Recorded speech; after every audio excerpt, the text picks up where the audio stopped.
Chapter 15 is called Incarnation, Space and Time. And obviously we've hit the New Testament now. This is the first chapter in the New Testament.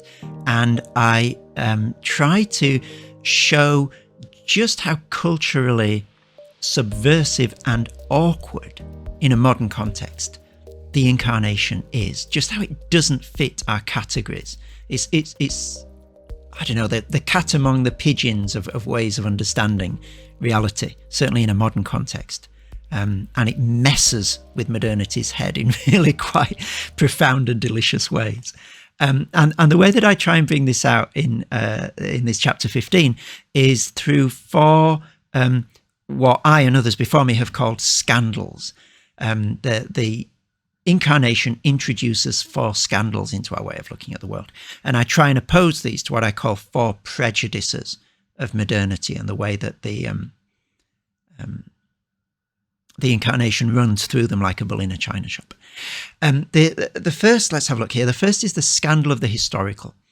So that ultimate reality, God himself, should enter into time is really quite perturbing and counterintuitive for a lot of not only modern but ancient thought as well. People like Plato, I think, would have massive problems with the idea that ultimate goodness and ultimate reality can enter into not in a derivative and sort of secondary and shadow way, but in its fullness can enter into space-time reality. And how that gives Christians a different sense of I guess time itself, the dignity of time. So there's a lot of philosophical systems where time is really ephemeral and secondary, and what you're really gunning for is an eternity of changelessness. It's not the Christian view at all. And the Incarnation is one of the biblical reasons why that's the case.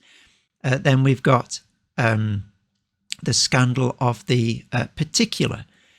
So the Incarnation, just like Abraham was, is irreducibly and quite awkwardly particular for a lot of people. I know that Richard Dawkins really struggles with this I think it's the God delusion. The idea that God will become one particular first century Palestinian carpenter. He and many others like him see that as just so parochial.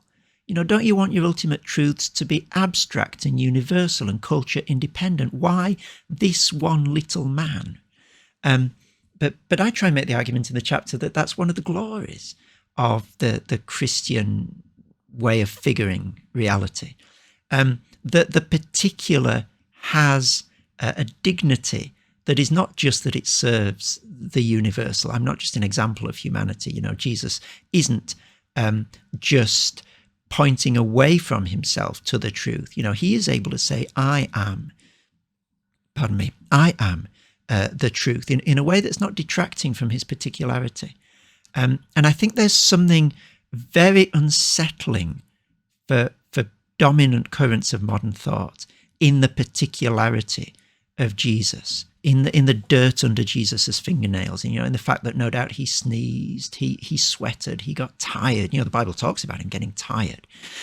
And rather than sort of shying away from that and only stressing the transcendent, universal aspects of Christ, I think Christians really need to, it's a biblical mandate, isn't it? Because this is the way Christ is presented, so it doesn't matter what I think. I think the Bible is telling us, see what you think. The Bible is telling us to lean into this humanity, this particularity of Christ, and to see it not as a bug in the system, but as a feature of the Christian way of looking at the world.